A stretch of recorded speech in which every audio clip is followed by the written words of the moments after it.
जंगल की खामोशी में जब सिर्फ हवा सरसराती है और अचानक एक भयानक आकृति पत्तों के पीछे से झांकती है तो डर हड्डियों तक उतर जाता है।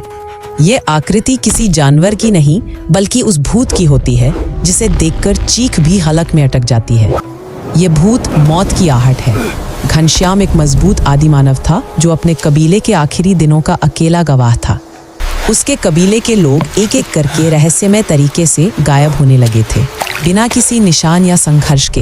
हर सुबह घनश्याम को बस एक खाली झोपड़ी और जमीन पर अजीब सा जली हुई राख का ढेर मिलता था जो किसी इंसान की आकृति जैसा लगता था।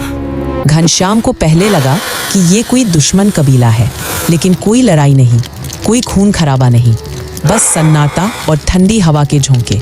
रातें अब पहले से कहीं ज्यादा डरावनी हो चुकी थीं।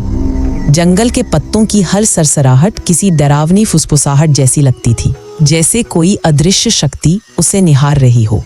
एक अमावस की रात जब उसने सुना एक हल्की सी गूंजती हुई सर्द आह जो पैरों के पीछे से आ रही थी, उसने अपनी कुल्हाड़ी को जान लगाकर कस लिया।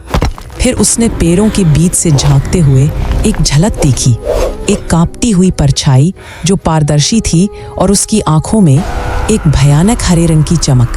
और फिर उस चमक के साथ वह डरावना भूत पत्तों से बाहर निकला। वह हवा में तैर रहा था और उसके चेहरे पर कोई भाव नहीं था सिवाय असीम पीड़ा के। वह घनश्याम की ओर बढ़ा और उसके कानों में एक बर्फीली आवाज गूंजी, तुम आखिरी हो और अब तुम्हारी बारी। घनश्याम ने अंतिम बार अपनी कुल्हाड़ी हवा में उठाई, लेकिन वह पारदर्शी आकृति बिजली की तेजी से उस पर झपट पड़ी। घनश्याम के सीने में एक भयानक ठंडक का झोंका लगा जिसने उसकी सांसें छीन ली। उसके हाथ से कुल्हाड़ी छूट गई और वह जमीन पर धड़ाम से गिर पड़ा।